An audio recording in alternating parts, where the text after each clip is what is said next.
अगर आप सोच रहे हो कि अगले 50 दिन में या 45 दिन में आप फिजिक्स को फोड़ना चाहते हो और सब कुछ पढ़ना चाहते हो कि हाँ मैं सब कुछ चीजें पढ़ लूँ और फिर मेरे बहुत अच्छे नंबर आ जाएंगे, तो आप कहीं ना कहीं एक बहुत बड़ी गलती कर रहे हैं। क्योंकि आपने जो इतना टाइम वेस्ट किया है अप्रैल से लेके अब तक का, तो अभी यार इतने कम टाइम में पूरा सिलेबस जब करोगे तो वो एक खिचड़ी पक जाने वाली है। तो क्या सर हम इस लास्ट टाइम में बहुत अच्छे नंबर नहीं ला सकते? 101% आप बहुत अच्छे नंबर ला सकते हो, लेकिन आप लोगों को एक सिस्टमेटिक वे में पढ़ना होगा। आप लोगों को 80-20 रूल सुना होगा आपने, है ना, उसके ऊपर सबसे ज्यादा फोकस करना होगा। मतलब इंपॉर्टेंट टॉपिक्स का पता होना बहुत ज्यादा जरूरी है, उनके important numericals, important derivation, important questions. तो आज इस वीडियो में मैं आप सभी के लिए, मतलब क्लास 12 फिजिक्स के लिए जो भी बच्चे बोर्ड एग्जाम देंगे 2025 में सीबीएसई का, उन सब के लिए फिजिक्स के मोस्ट इंपॉर्टेंट क्वेश्चन लेके आए बेटा जी। ये ऐसे मोस्ट इंपॉर्टेंट क्वेश्चन है जो पिछले 10 साल में सीबीएसई ने बहुत बार पूछे हैं। ओके बेटा, और मैं यही बोलूंगा जिस भी बच्चे ने अगर कुछ भी नहीं पढ़ा है तो बस ये वाले क्वेश्चंस कर जाना, बहुत अच्छे तरीके से आप आराम से पास हो सकते हो। बट मैंने पहले बोला कि आप लास्ट के 40-45 दिनों में हाँ 70 आउट ऑफ 70 नहीं ला सकते, लेकिन आप बहुत अच्छे नंबर ला सकते हो, और उसको लाने के लिए आपको एक सिस्टमेटिक वे में पढ़ना है। तो आज इस वीडियो में मोस्ट इंपॉर्टेंट क्वेश्चन बताए जाएंगे। साथ में आप लोगों को कहाँ मिलने वाले बेटा जी? ये टेलीग्राम चैनल पे मिलेंगे, ठीक है। टेलीग्राम चैनल पे आप लोगों को पीडीएफ मिल जाएगी, साथ में जितने भी मेरी क्लासेस होती हैं, यूट्यूब पे जो भी वीडियो अपलोड होती है, उन सबका लिंक, नोटिफिकेशन जो है सबसे पहले इस टेलीग्राम चैनल पे आप लोगों को मिलता है। कई बार यूट्यूब की तरफ से नहीं आता लिंक, तो वहाँ पे फिर परेशानी हो जाती है बच्चों की, फिर बच्चे बोलते हैं कि सर वीडियो अपलोड नहीं हुई है ना।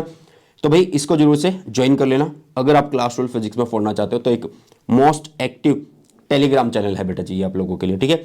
साथ में अगर आप लोगों को फिजिक्स के रिगार्डिंग कोई भी दिक्कत आ रही है, कोई भी परेशानी आ रही है, तो आप इंस्टाग्राम पे मेरा हैंडल है सुनील जाना 26 के नाम से, वहाँ पे आप मुझे मैसेज कर सकते हैं। बहुत जल्द रिप्लाई आप लोगों को मिल जाएगा और आपकी जो भी प्रॉब्लम होगी उसका सोल्यूशन कर दिया जाएगा।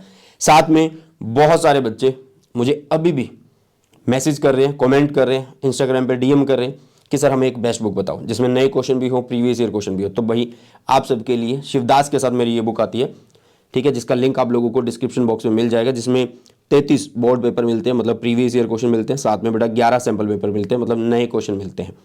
ओके, साथ में आंसर शीट यहाँ पे इस बुक के अंदर आप लोगों को मिल रही है। और बुक का जो प्राइस है बहुत ज़्यादा नहीं है, यही 250 से 300 के बीच में ही ये लाई कर रहा है। तो आपको जरूर से ये बुक खरीदनी चाहिए। अगर आप लोगों ने ये बुक नहीं खरीदी है तो भाई खरीद लो, क्योंकि यही टाइम है, 21 फरवरी को आपका एग्जाम हो रहा है, और उससे पहले जो भी चीज़ें पढ़ने की हैं, ठीक है, जो ये टाइम है इसको अच्छे से यूटिलाइज कर लो बेटा, ठीक है। तो चलो अब मैं आप लोगों को बताता हूँ चैप्टर वाइज क्लास 12 फिजिक्स के कैसे कैसे क्वेश्चन, किस किस टाइप के क्वेश्चन जो है सीबीएसई पूछता है। मैं आपको ये नहीं बोलूंगा कि ये इस चैप्टर के सिर्फ 5 क्वेश्चन है, ये 10 क्वेश्चन है, ये कर लो, नहीं भाई, टाइप कैसी आती है वो आप लोगों को मैं बताने वाला हूं, ठीक है। अगर हम बात करें इलेक्ट्रिक चार्जेस एंड फील्ड की, तो आप देख सकते हो कूलम्स लॉ पे डेरिवेशन आई है बेटा जी, या फिर डेरिवेशन अगर वो तुमसे नहीं पूछेगा तो फोर्स का एक न्यूमेरिकल बनता है। फोर्स का न्यूमेरिकल सिंपल न्यूमेरिकल फॉर्मूला, मतलब आपको सिर्फ फॉर्मूला पता होना चाहिए और उस फॉर्मूले की हेल्प से आप फोर्स को कैलकुलेट कर सकते हो। एक्स्ट्रा क्या चीज पूछी जाती है? एक्स्ट्रा पूछी जाती है नेचर ऑफ फोर्स के बारे में। अच्छा, वीडियो थोड़ा सा बड़ा हो सकता है क्योंकि मुझे लग रहा है कि ये सारी चीजें अच्छे से एक्सप्लेन करनी चाहिए तुम्हें, ठीक है। तो ये नेचर ऑफ फोर्स पूछ लिया जाएगा। मतलब सब बच्चे यार क्या करते हैं, अगर तुमसे 2 चार्जेस के बीच में फोर्स पूछे तो वो तो निकाल दोगे, लेकिन फिर थोड़ा सा कंफ्यूजन कहां पे देना है कि उसका नेचर कैसा है, कि फोर्स रिपल्सिव है या अट्रैक्टिव है। नेक्स्ट है इलेक्ट्रिक फ्लक्स पे कैसा क्वेश्चन आता है बेटा, कि फ्लक्स जो है टोटल कितना है, मतलब कोई भी चार्ज वहां पे रख दिया जाएगा किसके अंदर, किसी स्फेयर के अंदर, किसी स्क्वायर के अंदर, ठीक है, या क्यूब के अंदर, और फिर तुमसे पूछ लिया जाएगा कि फ्लक्स वहां पे कितना आउट हो रहा है या कितना है वहां पे फ्लक्स, ठीक है। Electric field due to dipole, इस पे बेटा जी बहुत ज्यादा चांसेस है न्यूमेरिकल बनने के, ठीक है। और न्यूमेरिकल भी कहां पे बनता है? शॉर्ट डाइपोल वाली कंडीशंस पे बनता है बेटा जी, ठीक है। अगर न्यूमेरिकल नहीं बनेगा तो थोड़े से चांसेस हैं कि डेरिवेशन आ सकती है बेटा जी। क्या आ सकती है? डेरिवेशन आ सकती है। अगर हम बात करें इलेक्ट्रिक फील्ड लाइंस की, तो इस पे इंटरसेक्शन, इसके ऊपर बहुत बार क्वेश्चन पूछा गया कि 2 फील्ड लाइंस एक दूसरे को इंटरसेक्ट क्यों नहीं करती है, या फिर डायरेक्शन पूछी जाती है कि किस तरीके से डायरेक्शन मिलती है। तो आपको बताना है कि टेंजेंट ड्रॉ करके हमें डायरेक्शन मिल जाती है उस पॉइंट की जहाँ पे हम फाइंड आउट करना चाहते हैं, और क्लोज लूप ये क्यों नहीं बनाती है, ठीक है बेटा। गॉस थ्योरम है और उसकी एप्लीकेशन के ऊपर बहुत ज़्यादा बार डेरिवेशन ही आई है, कभी कभार जो है न्यूमेरिकल बने हैं। टॉर्क का जो टॉपिक है बेटा, उसमें मैक्सिमम टॉर्क, मिनिमम टॉर्क, इसके ऊपर बहुत ज़्यादा फोकस किया जाता है। साथ में स्टेबल अनस्टेबल की जो कंडीशन है उसके ऊपर फोकस किया जाता है, ठीक है। चैप्टर 2 की अगर हम बात करें तो इसमें पोटेंशियल डिफरेंस पे इस तरीके के क्वेश्चन पूछे जाते हैं। मतलब न्यूमेरिकल जो आता है ना उसमें पूछा जाएगा कि वर्क डन जो है वो पॉजिटिव है या नेगेटिव है, या V A minus V B मतलब पोटेंशियल डिफरेंस वो पॉजिटिव है या नेगेटिव है, मतलब चार्ज को वो बदल रहा होगा, कभी नेगेटिव बोल रहा होगा कभी पॉजिटिव बोल रहा होगा। ठीक है, इक्विपोटेंशियल सरफेस पे मोस्टली चांसेस होते हैं डेफिनेशन के, मतलब चांसेस होते हैं का मतलब ये है कि पिछले 10 साल में ये चीज़ सबसे ज़्यादा बार पूछी है बेटा। ठीक है, शेप के ऊपर बहुत ज़्यादा बार क्वेश्चन आया, मतलब आपको पॉजिटिव चार्ज दे दिया होगा या नेगेटिव चार्ज दे दिया होगा या कुछ भी कॉन्फ़िगरेशन दे रखी होगी और बोला जाएगा कि हाँ यार इसके लिए आप इक्विपोटेंशियल सरफेस बनाओ। और एक होता है उसकी प्रॉपर्टीज़ के ऊपर, मतलब 2 या 3 प्रॉपर्टीज़ कभी कभार पूछ ली जाती है। ठीक है बेटा, साथ में ये रिलेशन बहुत ज़्यादा अच्छे से याद कर लेना, क्योंकि इसमें एक कॉन्सेप्ट आता है कि जो आपके इक्विपोटेंशियल सरफेस हैं वो जब दूर होता जाता है, मतलब जब सोर्स से हम दूर होते जाते हैं तो वो दूर दूर क्यों बनते हैं।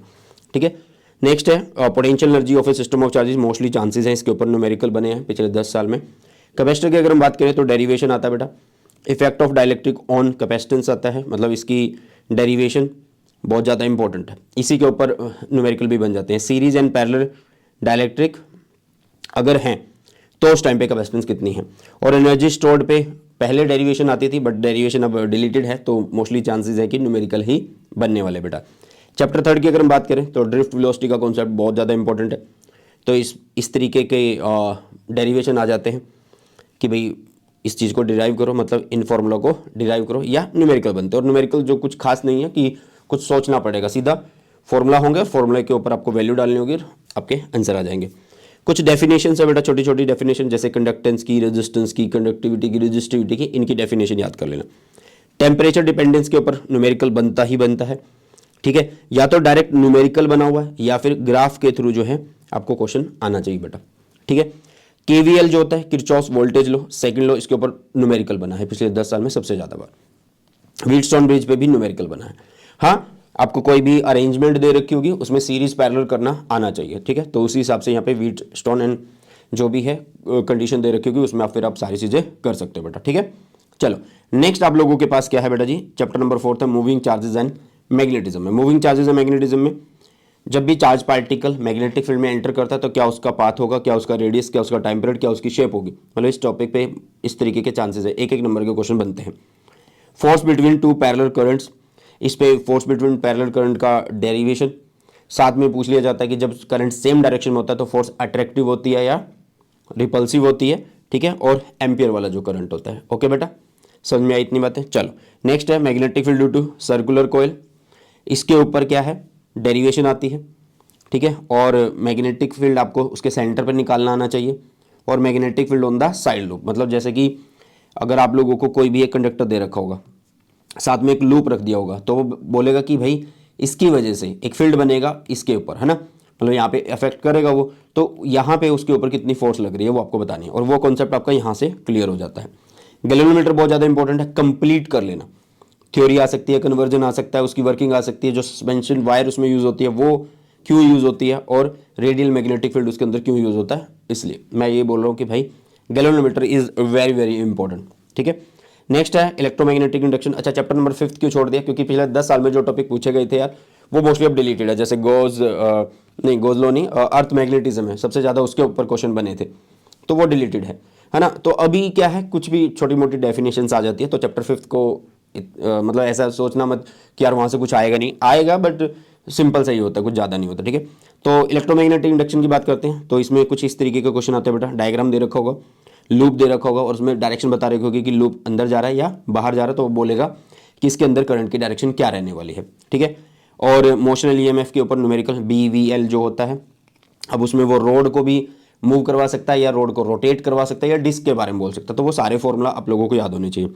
एनर्जी स्टोर्ड का जो एग्जाम्पल है, मतलब ½ Li² का जो डेरिवेशन है वो आपको अच्छे से याद होना चाहिए, क्योंकि इस तरीके का क्वेश्चन बहुत ज़्यादा बार पूछा है कि एनर्जी स्टोर्ड होती है किसी सॉलिड में इस तरीके से, तो आपको शो करना है कि एनर्जी डेंसिटी जो होगी वो इस तरीके से होगी। ये इस तरीके का प्रूफ बहुत बार आया है। म्यूचुअल इंडक्शन में मैंने पहले भी बोला है कि यार mutual induction very very important, self कर लो या मतलब कोई एक आप लोगों को देखने को मिलता है इंडक्शन में, या सेल्फ या म्यूचुअल। ठीक है, तो यहाँ पे इंडक्शन लिखो तो ज़्यादा अच्छा रहेगा, इंडक्टेंस लिखना। ठीक है, इसको कट कर देना यार, इसको कट कर देना, सेल्फ और म्यूचुअल दोनों को ही रखना। डेरिवेशन आई हुई है बहुत बार, और न्यूमेरिकल भी बहुत बार आए हुए हैं।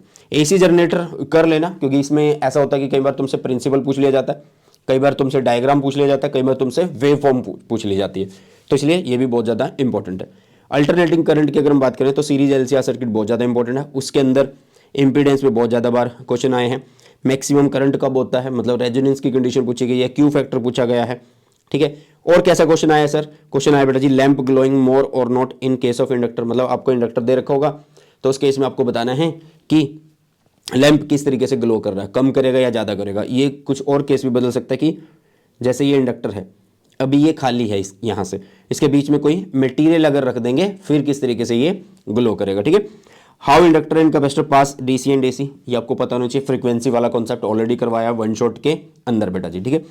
ट्रांसफॉर्मर है, ट्रांसफॉर्मर में लॉसेस के बारे में बहुत ज़्यादा बार पूछा गया है, और why core of transformer laminate, ये बहुत ज़्यादा बार आया है, ठीक है। मतलब मैं ये नहीं बोलूँगा कि ट्रांसफॉर्मर का सिर्फ यही पार्ट करके जाना, मैं बोलूँगा सारा करके जाना।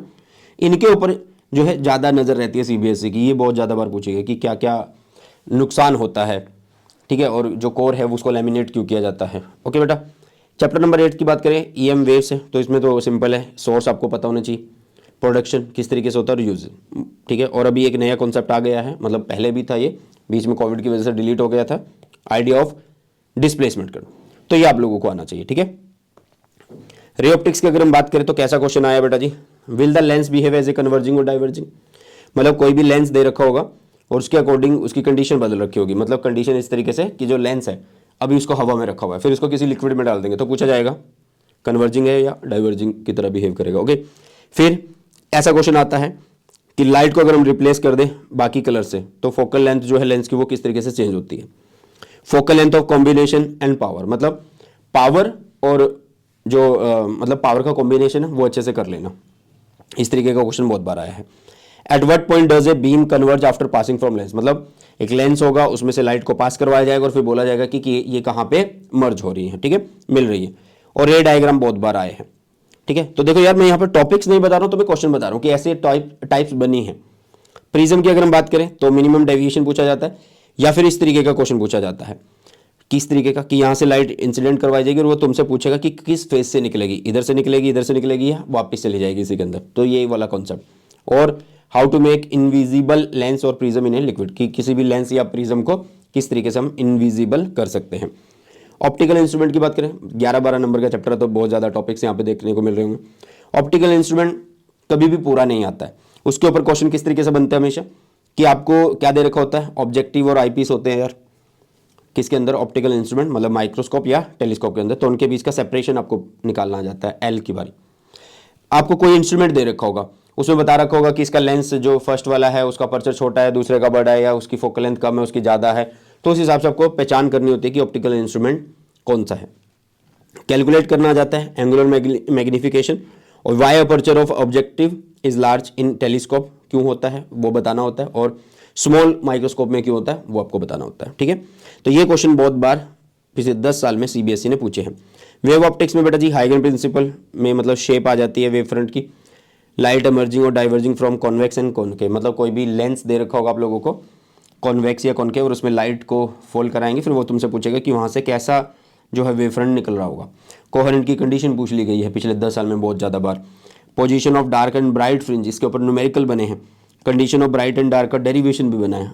मैक्सिमम इंटेंसिटी मिनिमम इंटेंसिटी का फॉर्मूला आपको पता होना चाहिए। टाइप्स ऑफ फ्रिंजेस जो आपको मिलती हैं वो कैसी होती हैं, किस तरीके से ऑब्जर्व होती हैं, और रेशियो ऑफ विड्थ W1/W2, और विड्थ जो है वो इंक्रीज या डिक्रीज हो तो भाई सब साइज और इंटेंसिटी पे क्या फ़र्क पड़ेगा फ्रिंजेस की, वो आपको आना चाहिए, मतलब ऐसे क्वेश्चन आने चाहिए, ठीक है। और पैटर्न, ठीक है, मतलब YDSC का कैसा पैटर्न होता है और डिफ्रैक्शन का कैसा पैटर्न होता है। Dual nature of radiation matter, अपने आप में यहाँ से जो है फिजिक्स आसान शुरू हो जाती है, बट फिर भी आपको डेफिनेशन पता होनी चाहिए यार, फोटो इलेक्ट्रिक इफेक्ट है उसकी पूरी जानकारी होनी चाहिए, कोई भी ग्राफ पूछ लिया जाता है, ठीक है। और एक क्वेश्चन किस तरीके के बनते हैं कि ग्रेटर वेवलेंथ अगर हो या ग्रेटर वर्क फंक्शन हो, इस तरीके का क्वेश्चन पूछ लिया जाता है कि आपको कोई भी दो कंडीशन दे रखी होगी, मेटल्स दे रखे होंगे, तुमसे पूछ लिया जाएगा कि यार किसका वर्क फंक्शन ज़्यादा है, किसकी वेवलेंथ ज़्यादा है। और रेशो आता है कई बार काइनेटिक एनर्जी का या थ्रेशोल्ड वेवलेंथ का, ठीक है, जैसे इलेक्ट्रॉन प्रोटॉन की दे दी या इलेक्ट्रॉन या अल्फा पार्टिकल की दे दी, कुछ इस तरीके से। एटम्स की अगर हम बात करें तो डेरिवेशन बनती है बहुत ज़्यादा बार किसकी, बोहर्स मॉडल की, जिसमें रेडियस, टाइम पीरियड, वेलोसिटी ये सब पूछे जाते हैं। और फॉर्मूला बेस्ड न्यूमेरिकल यहाँ पे बनते हैं। फॉर्मूला बेस्ड न्यूमेरिकल कैसे बनते हैं यार, how to find principal quantum number, maximum number of spectral line की कितनी वहाँ पे मिल रही होंगी, और काइनेटिक एनर्जी दे रखी होगी या टोटल एनर्जी दे रखी होगी, काइनेटिक निकालनी होगी। ठीक है, इस तरीके से ये रिलेशन, छोटे छोटे रिलेशन आपको पता होने चाहिए। और साथ में de Broglie wavelength of electron using this और दिस फॉर्मूला, ये आपको आना चाहिए। न्यूक्लियाई चैप्टर नंबर 13 की अगर हम बात करें, इसमें बेटा जी density independent on mass number. ठीक है, इसकी डेरिवेशन आ जाती है, मतलब आपको एक डिराइव करना होगा फॉर्मूला और उसमें बताना होगा कि डेंसिटी जो है वो ए पे डिपेंड नहीं करती है। एनर्जी रिलीज्ड न्यूमेरिकल आ जाते हैं, क्वेश्चन आ जाते हैं, मतलब आपको बता दिया जाएगा कि यहाँ मतलब इसका ए इतना है, मतलब कुछ भी ट्रांसमिशन अगर हो रहा होगा या कुछ भी नॉट ट्रांसमिशन, ट्रांजिशन अगर हो रहा होगा, ठीक है, या फिर कोई भी ए के बारे में कॉन्सेप्ट होगा तो उससे रिलेटेड एनर्जी के जो बाइंडिंग एनर्जी के कॉन्सेप्ट है वो आपको आने चाहिए, क्योंकि उसमें न्यूमेरिकल बनता है। न्यूक्लियर फिजन एंड फ्यूजन का क्वेश्चन सबको पता है कि इंपॉर्टेंट, बट कैसा क्वेश्चन आता है, डेफिनेशन आई है बहुत बार, आपको रिएक्शन दे रखी होती है वो आपको करनी होती है, या फिर आपको डिफरेंस आ जाता है वो करना होता है। न्यूक्लियर फोर्सेस के बारे में क्या होता है, ग्राफ इंपॉर्टेंट होता है और उसकी कैरेक्टरिस्टिक्स इंपॉर्टेंट होती है बेटा। अगर हम बात करें सेमीनेटर डायोड की या सेमीनेटर डिवाइसेस की, तो सेमीनेटर अपने आप में बहुत ज़्यादा इंपॉर्टेंट है, बहुत सारी चीज़ें इस चैप्टर से कट चुकी हैं पहले से ही। तो इंट्रिंसिक और एक्सट्रिंसिक सेमीनेटर बहुत ज़्यादा इंपॉर्टेंट है, उनका डिफरेंस। इस तरह पी टाइप या एन टाइप का डिफरेंस बहुत ज़्यादा इंपॉर्टेंट है। पीएन जंक्शन फॉर्मेशन पे बहुत ज़्यादा बार क्वेश्चन पूछा गया है। क्या पूछा जाता है कि क्या प्रोसेस होता है, कौन से दो प्रोसेस होते हैं, डिफ्यूजन और ड्रिफ्ट होते हैं। डिप्लीशन लेयर के ऊपर क्या फर्क पड़ता है, इंक्रीज होती है या डिक्रीज होती है जब फॉरवर्ड बाइसिंग या रिवर्स बाइसिंग होती है। पोटेंशियल बैरियर पे क्या फर्क पड़ता है, फॉरवर्ड एंड रिवर्स बाइसिंग जो है उनके थ्रू जो है जो वी आई ग्राफ बनता है वो आप बताओ, या रेक्टिफाई। तो इस तरीके के क्वेश्चन जो है बेटा जी पिछले 10 साल में सीबीएसई ने पूछे हैं। हाँ, इन क्वेश्चंस को मैं करवा सकता हूं तुम्हें अगर तुम चाहते हो, क्योंकि इस चैनल को आप लोगों की सपोर्ट की बहुत ज़्यादा जरूरत है। अगर आप चाहते हो कि इनमें से मतलब ये जितने भी चैप्टर्स के मैंने क्वेश्चन बताए और ये मैं आप लोगों को करवाऊं भी चैनल के ऊपर, इसी चैनल के ऊपर, और मैं सोच रहा हूँ कि लाइव ही करवाऊं, तो भाई कमेंट सेक्शन में बता के जाना। अगर यहाँ तक वीडियो देखी है तो जरूर लिख के जाना कि हाँ सर हमें ये क्वेश्चंस आप करवा दीजिए। ओके, तो वी वांट आप लिख सकते हैं, वी वांट। ओके, तो भाई साहब और किस तरीके की वीडियो चाहिए इस चैनल के ऊपर वो भी कमेंट सेक्शन में बता देना। आई होप कि वीडियो अच्छी लगी, और वीडियो अगर अच्छी लगे तो अपने सभी फ्रेंड्स के साथ शेयर जरूर कर देना। सो बॉय, टेक केयर, जय हिंद, वंदे